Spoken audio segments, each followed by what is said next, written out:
Welcome to the Authors and Auteurs podcast. Today we will be discussing the film Interstellar. Like Inception, it takes a lot of effort to follow the plot. That's true, I guess, but I prefer that to it kind of being simple, I guess, Yeah, personally. but I'm saying that's why I'm like, where do we start? Yeah. I thought of a place to start. Okay, let's do that. The ocean Oh, waves yes. scene. Yes. That was incredibly intense, and it was just like I what was it about that made it so intense? How is he able to make you feel so concerned about the wave crashing down on them and then doing it like 3 times and they're okay, but you still are like really apprehensive? I think that there's some significance to using like water.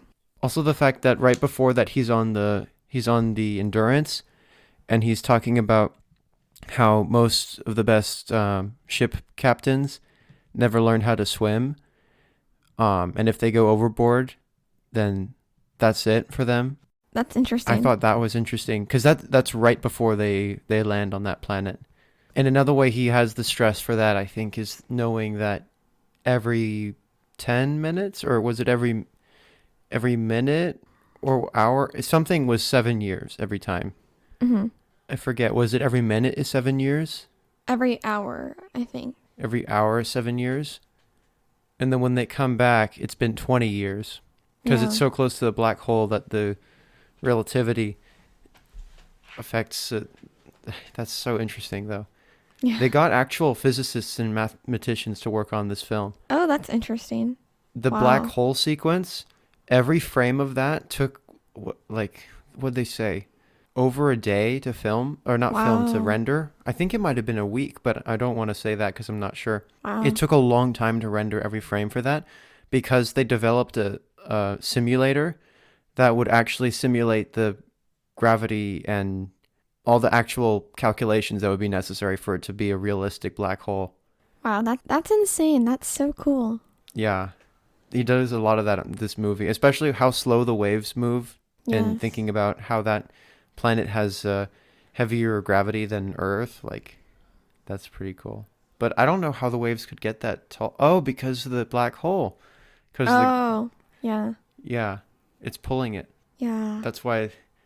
And I knew that line from the movie. Like, going into the film, I didn't know anything about it except for a few lines from it. Of course, the this maneuver is going to cost us 51 years, and then the what is it he says that you didn't like that you thought was cheesy? Oh, was it? It's like it's not Oh, impossible. It's it's necessary. impossible.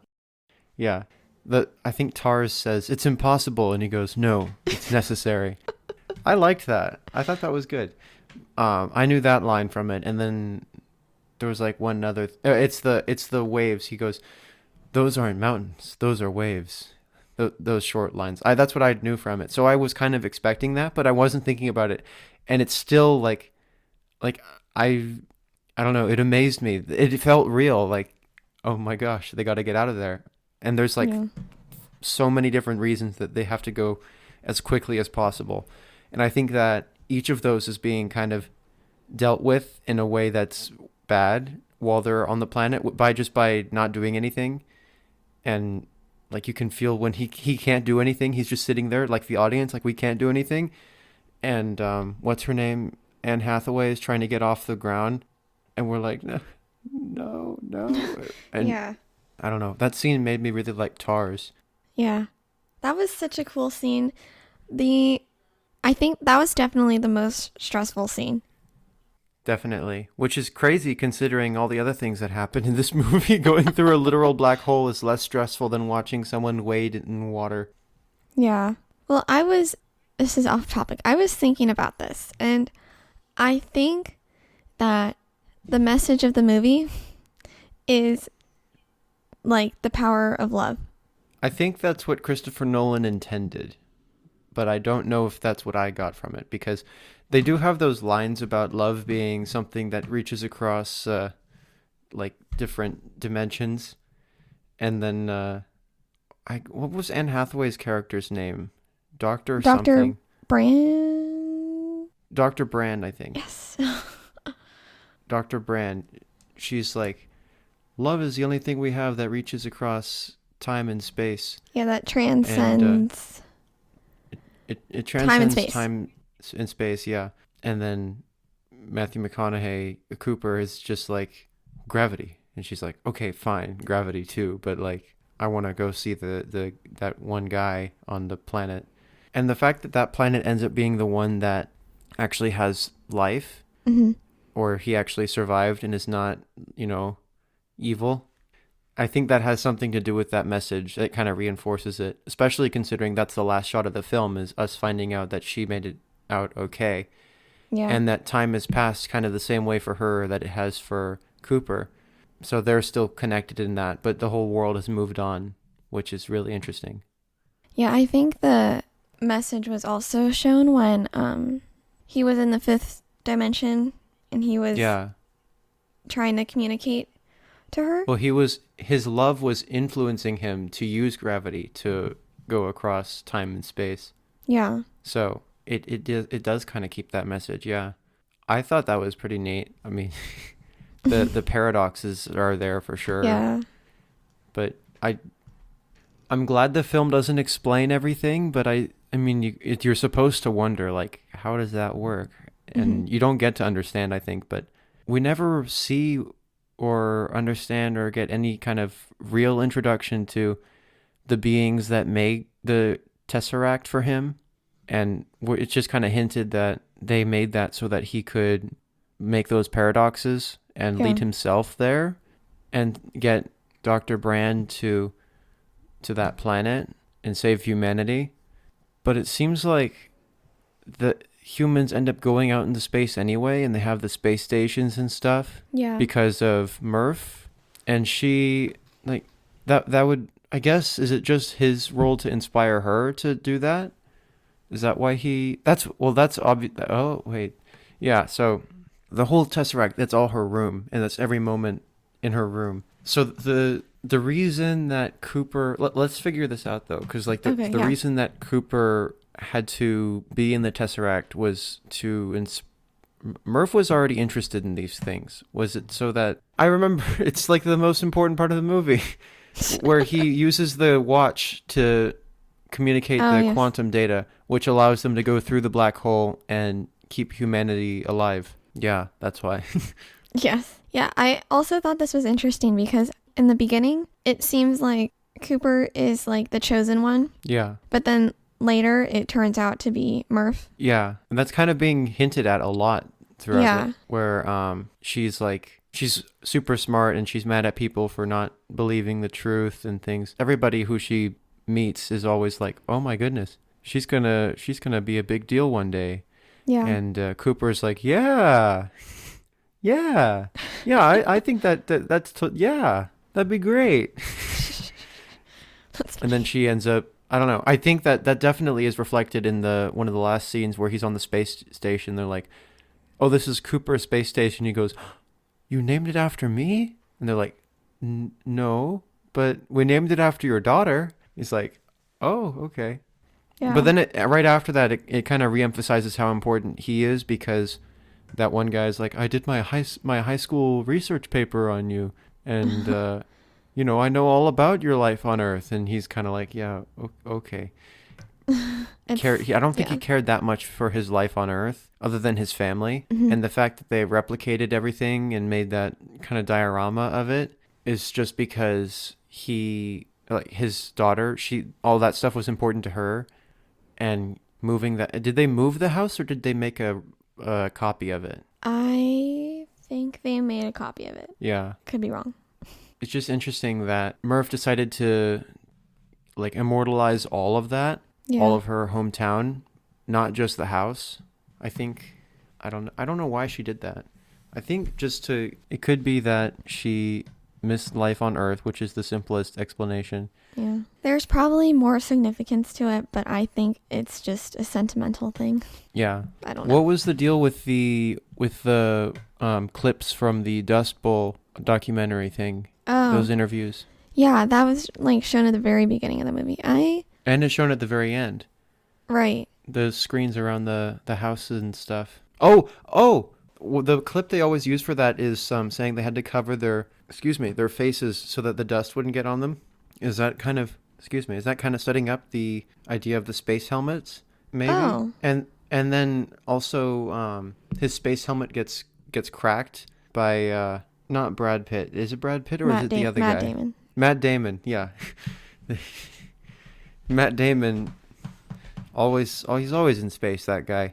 But what am I trying to get at?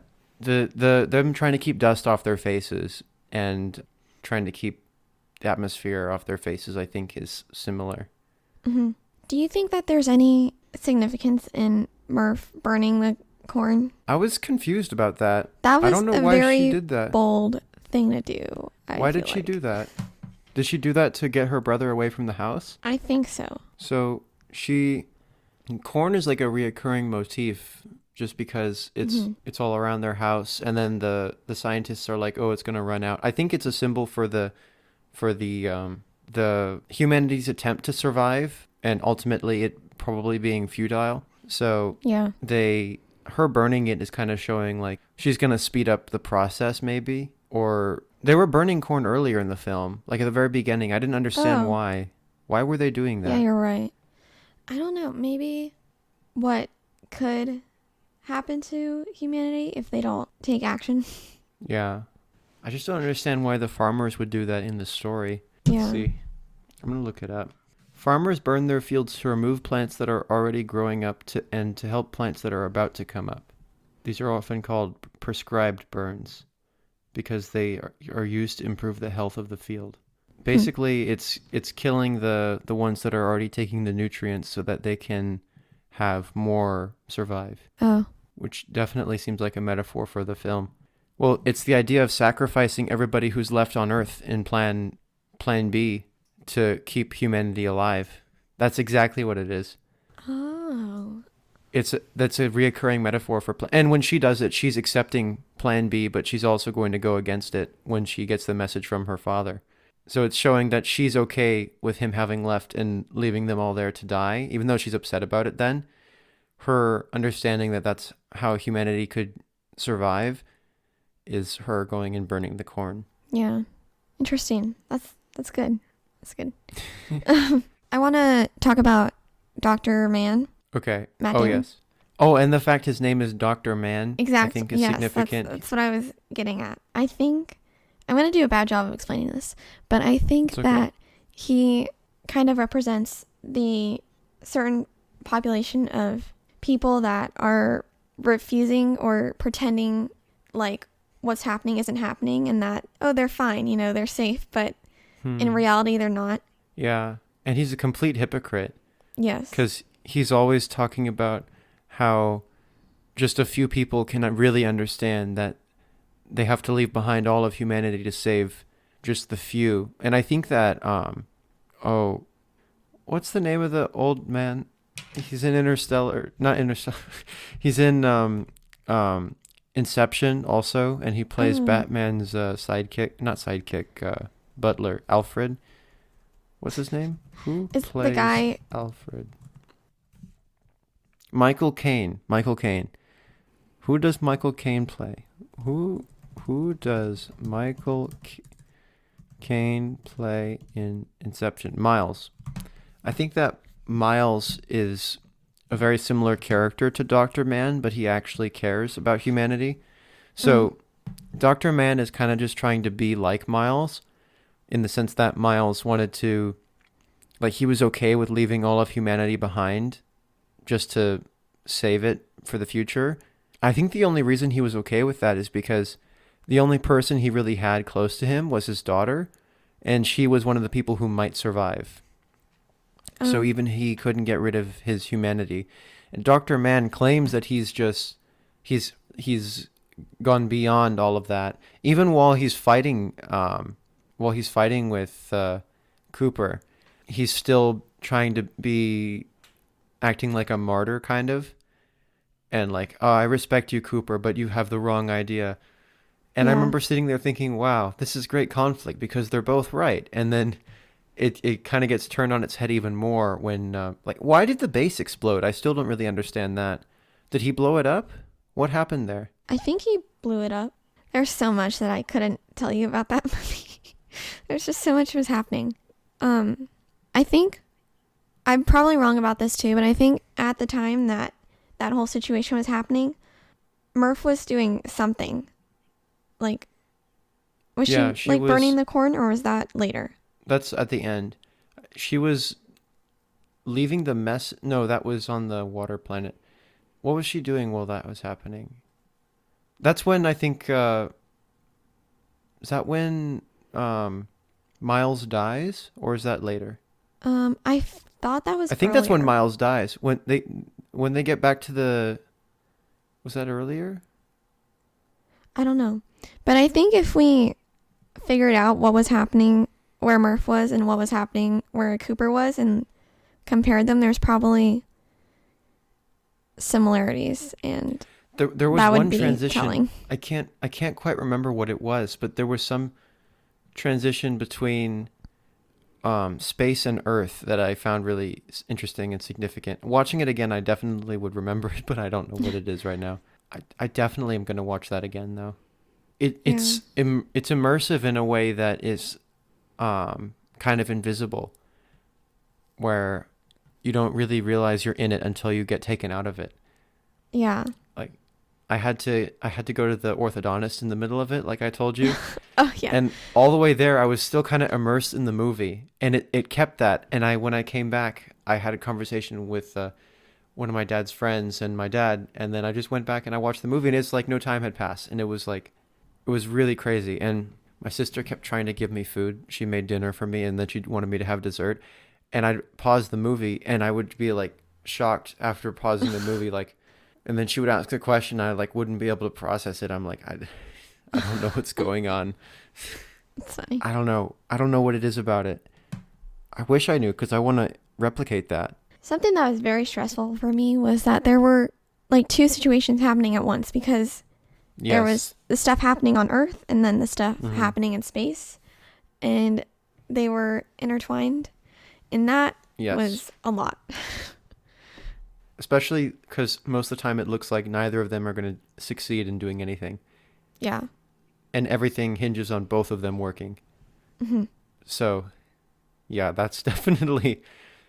That's the only movie I've seen that has that scale that sells it. Like, yeah, for sure. Yeah. When in other things, it's like, oh, yeah, the world's in trouble. We got to save humanity. And this one, it's like, look, if we don't get this right, everybody dies for real.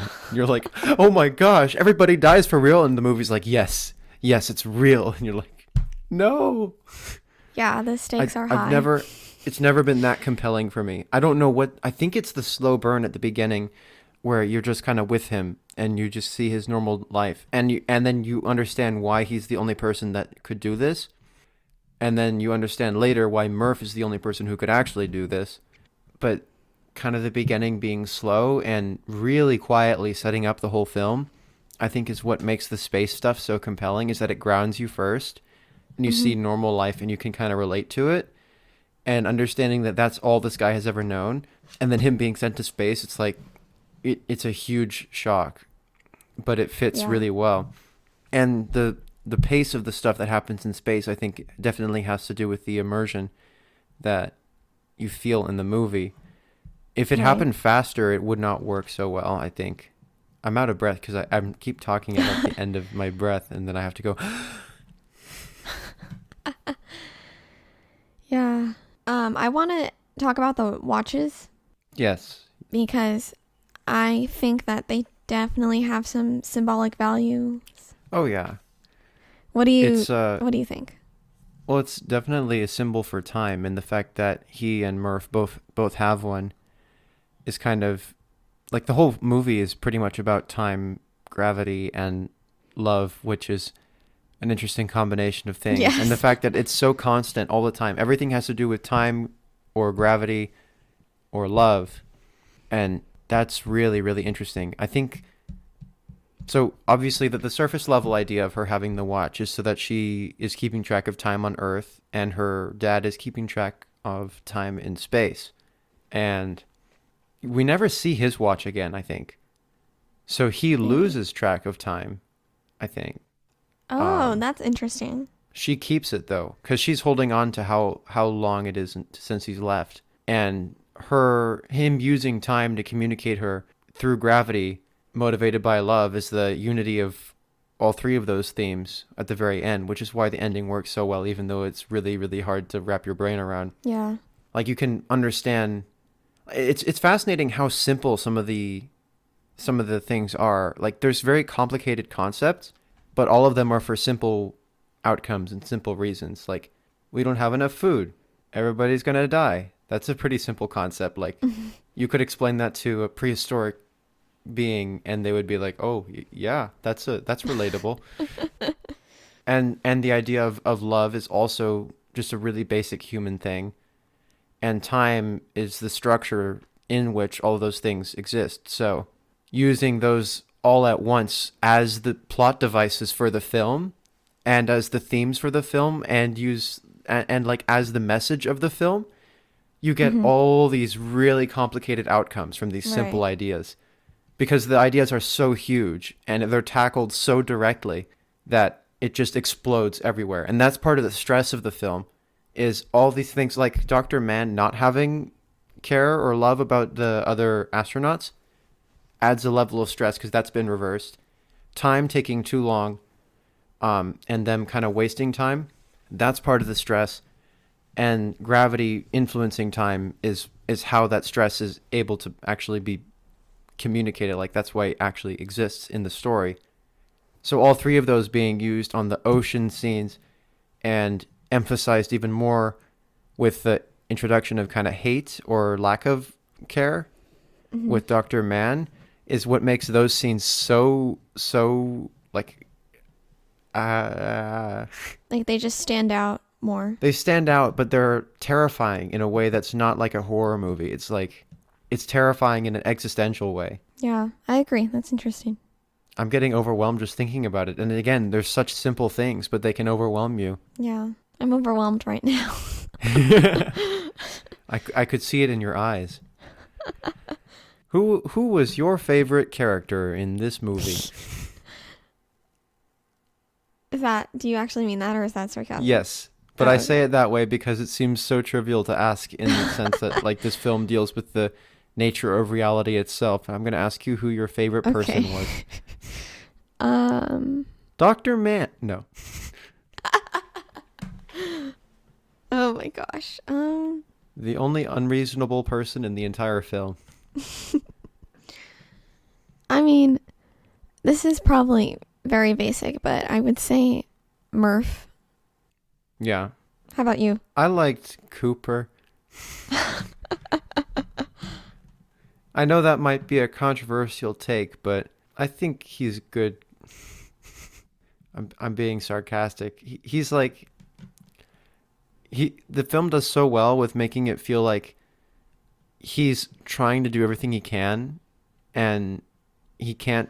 It still always seems like he's going to fail. And then the idea that he has to choose between his children and the nature, like the continuation of the species itself.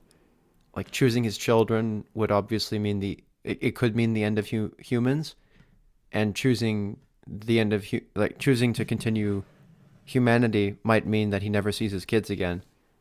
Yeah. And it becomes a very personal story that still has a huge scope, which is amazing. That it can do that so in such a compelling way that is completely interlocked. Like, you can't have humanity without him having his family, but you also can't have his family without thinking of the continuation of humanity. Yeah. Yeah. Wow. That's what makes this so close to 2001: A Space Odyssey, and the idea, like, that one you actually do see what according to the film eventually become humans, and kind of the evolution. And I thought it was interesting. It would be interesting to compare the idea of going through the black hole to the fifth dimension to the Stargate sequence. They occur at the same point in the film for both 2001 and for Interstellar. And in both, he interacts with or becomes a higher form of humanity, and that ends up taking it back to where it started in both cases. But Interstellar does it. I'd say I hesitate to say it's simpler than 2001: A Space Odyssey. Yeah, because it's not. It's pretty complicated, but it deals with simple themes pretty directly, Yeah. which 2001 doesn't exactly do. Everything is a possibility in 2001. It doesn't tell you what it's about directly. Interstellar is pretty direct about exactly what it is trying to say, but it's so much at once that it's a lot to process, which is kind Yeah. of the opposite of 2001, where there's long pauses where no one says anything and you just watch things happen.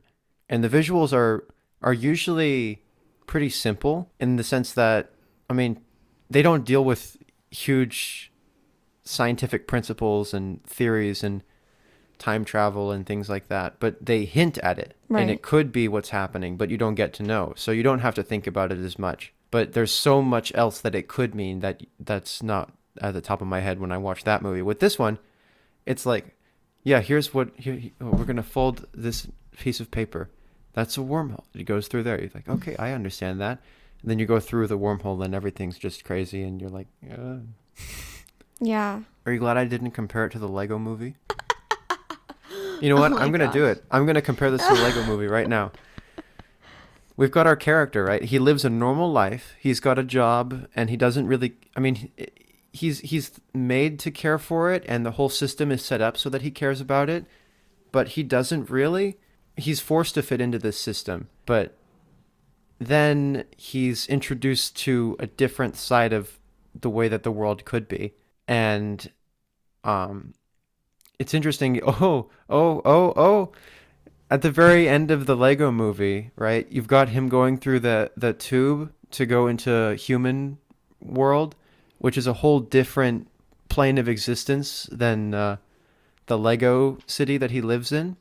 And it's just so difficult for him to comprehend. You've got the hands and things, and you've got Will Ferrell. Like, that's a lot for a little Lego man to deal with. In the same way that Cooper is introduced to the Tesseract in this world that exists beyond space time and it's still linked to love in some way. So him having to have this extremely complex reality simplified for him, and he still interacts with it and has to, what he does there, it completely changes the way the whole movie unfolds. The movie wouldn't have happened if he wasn't able to enter this reality and interact with time in the way that he does, using gravity through love. In a way, Emmett Brokowski does a similar thing when he has the piece of resistance, right? He sees that Will Ferrell, aka Lord Business, is going to craggle the entirety of their city and of all different realities that exist within this story. So what he does to combat this is he uses his creativity and reaches beyond himself and tells Will Ferrell that he is the special, and that connection is what saves the day. So in a sense, both films do deal with existentialism and different planes of existence and interactions between different ways of existing in different realities, and both of them are resolved using love. Thank you. Should I clap? Sure, if you want to. Yes. I'll clap too. So you might not appreciate this very much, but I have not seen the Lego movie. Oh no, that's okay. We're gonna watch it at some point. Oh my And it'll gosh.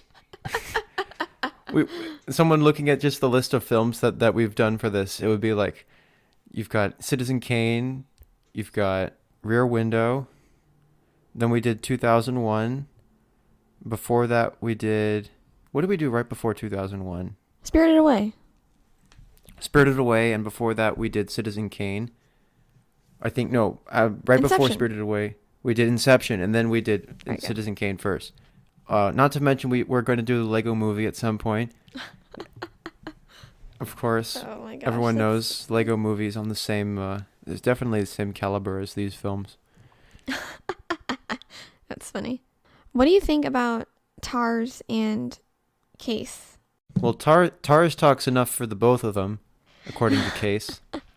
I thought I enjoyed the really kind of understated jokes about them having humor settings and things like Yeah. that. The sarcastic robot is a pretty fun trope. That's like the only, I guess, cliche thing you could say about the movie is that they have sarcastic robots that are like people, but they're used in the plot in a really interesting way, where Tars is, I mean, their whole job is to help the humans, and I think it's interesting the way this deals with AI is completely different from how 2001 deals with AI. Exactly, that's what I was getting at. Like Tars is personable and like a human in a similar way to Hal, and definitely has, I think, the same amount of control, or close to it. But he understands that the humans are the priority, and that it's not just about completing a mission; it's about saving humans. So Yeah. he's willing to do whatever it is that has to be done. Definitely like him more than Hal. Oh, yeah. But I think they also have to symbolize something, because the fact Right. that Dr. Mann destroyed his robot, that's the same kind of thing. I think he probably did that because, I mean, you find out that he's lying about everything about the planet. The robot probably disagreed with him and wanted him to, or not disagreed with him, knew what was actually true. And so he destroyed it and used it as a power source. Yeah. Like, he wouldn't really need that power source if he was just going to go to sleep forever. So, That's true. yeah. Yeah. It's just interesting. When you compare it to 2001, the way Yeah. the technology behaves is so Yeah. different. Well, and the spaceships have similar designs. Yeah. The Yeah. giant, The circle. giant rotating, the circles. It spins faster in this one, though. That's true. Well, Which is interesting to compare it, actually, because it is a faster paced film. It's like 2001, but the spaceship spins faster. that's so cool. And the tone, the speed of the film, it kind of slows down when they slow down the spinning of the spaceship. When the guy's like, "Can we stop the spinning? We're close enough to the planet. Can we stop?" He's like, "Yeah, we can stop." And they go through the wormhole, and then everything's kind of a slower pace. Oh. And then when Dr. Mann accidentally, or not accidentally, he kind of did it on purpose, but when he blew up part of it, it started spinning so fast. Yeah, and everything Because picked it was up. like, Yeah, exactly. that's so cool. And then they play Cornfield Chase, and it just adds to the intensity. That's a pretty neat yeah. way to do that. Yeah, that's a cool observation. I like that. Thank you. Do you think that there's significance in the fact that the world is all like the inside of a ball at the very end, the space station? It's like an inverted Earth. Yeah. I'm sure there is, but I couldn't tell you. Oh, this is kind of interesting.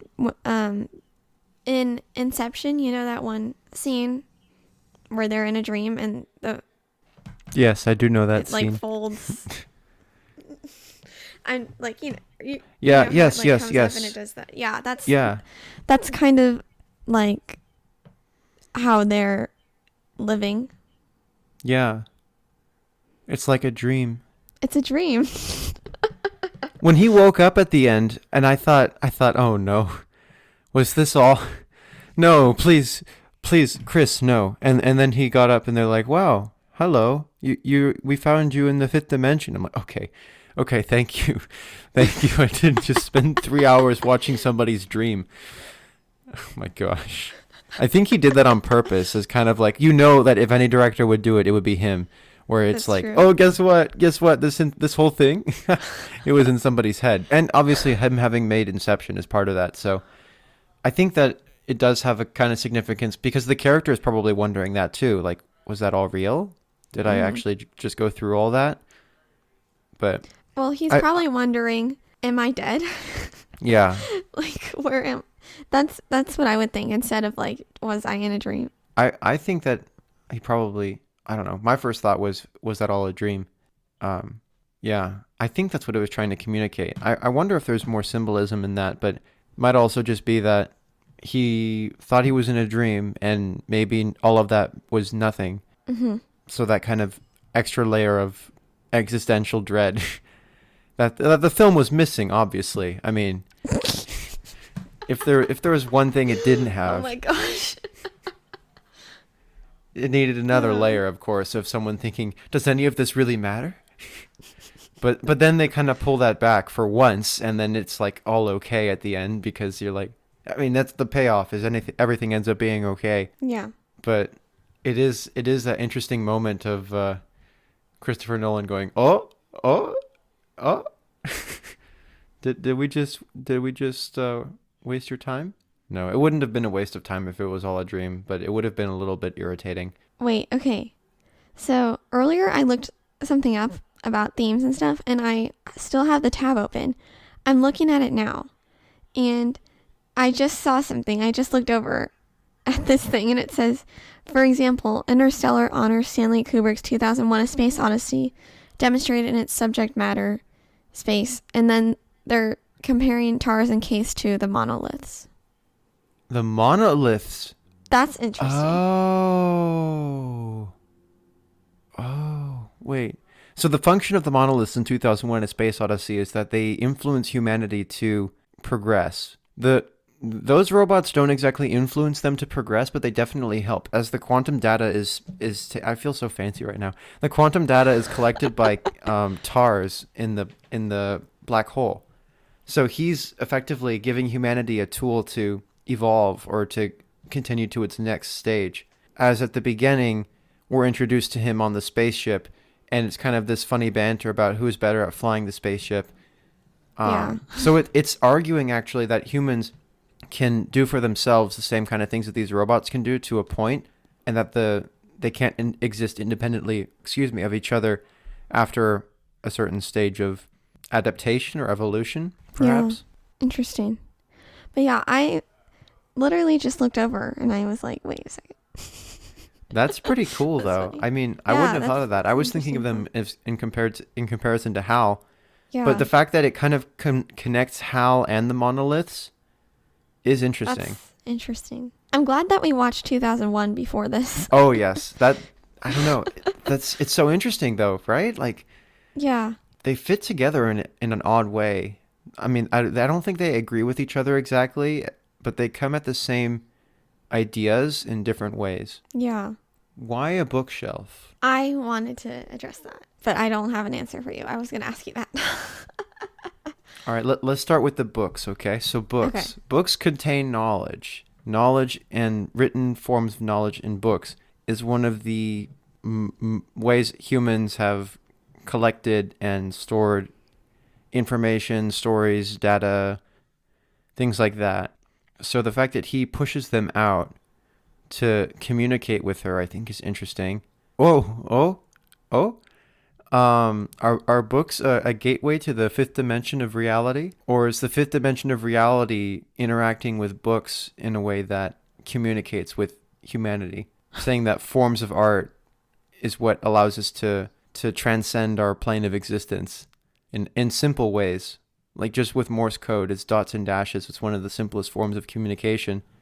But that it's being used to get to and from this inconceivably complex space in the universe. That's how they are communicating is through this simple form of dots and dashes using books. I don't know. I'm just saying the same thing over and over again now. Maybe that has to do with the simplicity of the themes in the movie. The simplicity of the themes, definitely, because of the way he does it, where the watch hand moves, and that's, telling her everything she needs to know about quantum data from a black hole. Like, okay, there's simplicity combining with complexity in interesting ways. And the fact that he's reaching through space and time in this, like, simplified version of fifth dimensional reality to push books off a bookshelf. Excuse me. There's definitely something there. I said to you yesterday, I don't know if this is just pretentious, but I enjoy saying this. What 2001 smiles at, Interstellar is. Yes. I agree with that. What does that mean, Hayley? I don't know. I think it's that they agree in simple ways, I think. I think that Interstellar is inspired by 2001 Definitely. in some ways, for sure. The thing that I think that they disagree on most is the use of technology. Definitely, yeah. Which is kind of a big part of 2001. Yeah, exactly. So I don't know about that. I think but that's other accurate. stuff makes sense. Well, the fact that TARS is personable and he doesn't well, that adds up.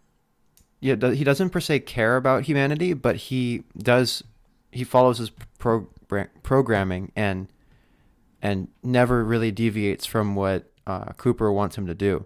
So that's completely different from how the whole story, the whole concrete plot of 2001 is how killing people. So it's the complete opposite of that. And the fact that they are also the monoliths is interesting because they become... Is it that when technology is combined with what makes humanity progress? He's saying that technology is how humanity progresses. But 2001 is not saying that. It's saying that when he kills Hal, that's when he connects to a different dimension and transcends what his current human form is. Kubrick wants you to have a complicated answer to what the movie means to you. That's a direct quote. No kidding. No Film School. Yeah. So, I don't think we get to know that. The nice thing about Interstellar is it ends in the same place it started, with a clear story arc and message. So, thumbs up to Christopher Nolan for being Stanley Kubrick without a beard. Yeah. The story has Interstellar has the symmetry thing that you talked about with Inception. And I love that, which I know is like you're supposed to appreciate the satisfaction of everything lining up. Yes. And visual compositions. Visual compositions are symmetrical in this film also, where you have the ground is the ceiling on the ice planet because the clouds are frozen. Oh.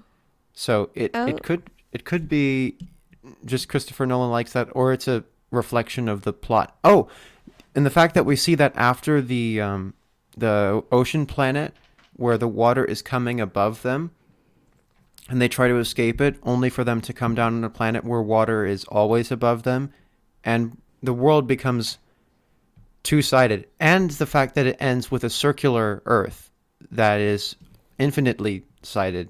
Or not fair to call it an Earth, but the space station with the replica of Earth on the inside.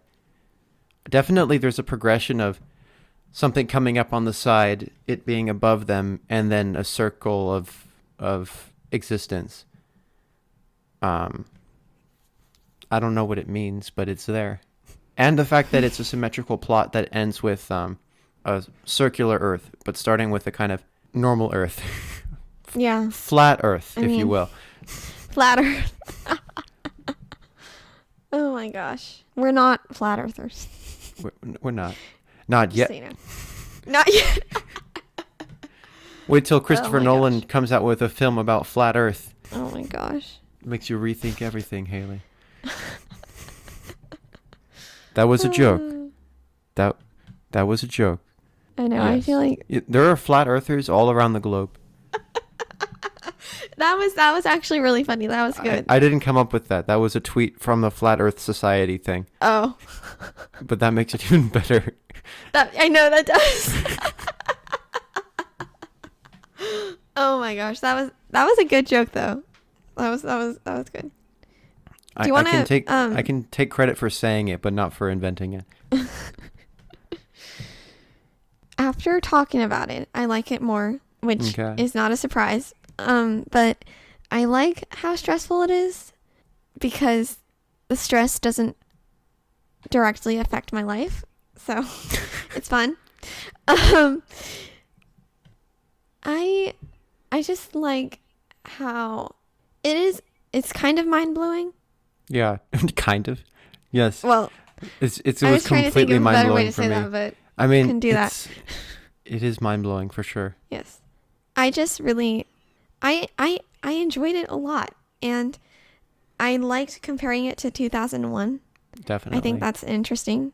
since I've seen that, I enjoyed it more. So for me, this is 8 out of 10. All right. Okay, you can go. I liked it.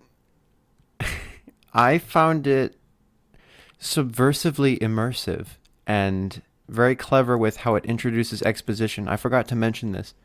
With the opening sequence just on a farm and things like that, it perfectly sets up the ending of the film and all the themes that go throughout it before it even tells you that it's a space movie. And it makes it feel like normal life. Like the whole movie could just be that and it would fit. But then it completely changes and like turns on a dime and goes to space. That was huge. I really love it when films can give you exposition that cleanly. And it doesn't feel like they're just shouting at you. Like Inception, it feels like they're shouting exposition at you for 40 minutes. Which I it's will the admit, style. yes. It's the style of the film. It's like it's completely relentless and just like this and this and this and this and this and this and this, and it doesn't ever slow down, which is what you enjoy because it just keeps you pulled in, and it's very obvious about how it immerses you, and I really enjoyed that, especially after watching this. Looking back on Inception, I think I liked it more than I could understand at that time, but I would give this film a 10 out of 10. That's a joke. That's not a joke. Really?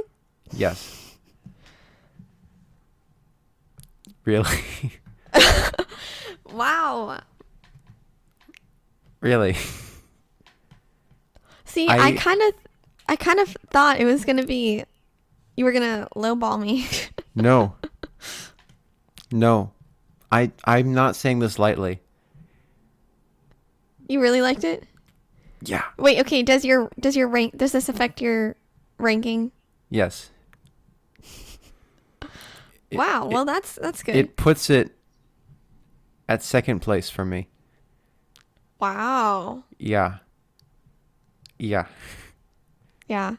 I maybe watching it again, I'll have the mystery of it kind of disappear a little bit, and I'll be like, oh, I can't believe I thought that before. But right now, I'm totally swept up in it. Like, I can't believe how good that was, and it did things I didn't know a film could do, in the sense that it communicated really strong emotions with visuals, and it has this really deep kind of emotional connection with the viewer. I think, for me anyway. Watching it, like, I know how the characters feel, and I feel that way watching it, which is part of the immersion of it. Like, you don't feel like you're in their world, but you feel like you're in the same emotional space as them, I think is what it does. And that's never really been done to me before, except in my favorite film, It's a Wonderful Life. It's a Wonderful Life, which does a beautiful job with its exposition. Even though it's super obvious, it sets up perfectly. And then every single payoff is spaced out exactly mirrored to how it was set up. And it's perfect. I love that movie so much. And this does that in a different way I didn't even think about. So, yes.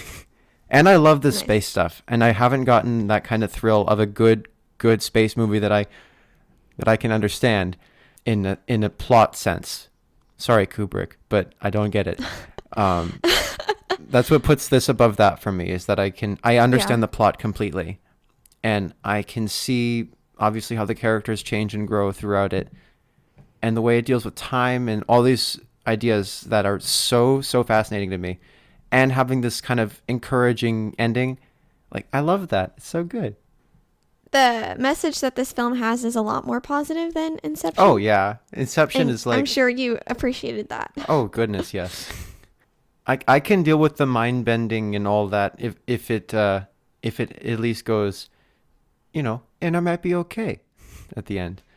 But with Inception, it's like, it's really dark the whole time. Everything is like, and it sells the stakes really well, just like this film does. It's interesting, like, that this is Inception, if you think about it, is an infinitely smaller scope of a film as far as the plot affecting people. That's true. Than Interstellar is. So Yeah. I think Interstellar ending on a sad note would have just been completely devastating.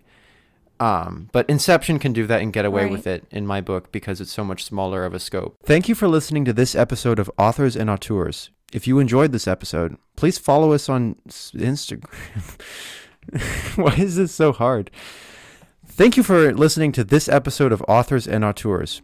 If you enjoyed this episode, please subscribe to our YouTube channel and listen to our podcasts on Spotify. Thank you for listening.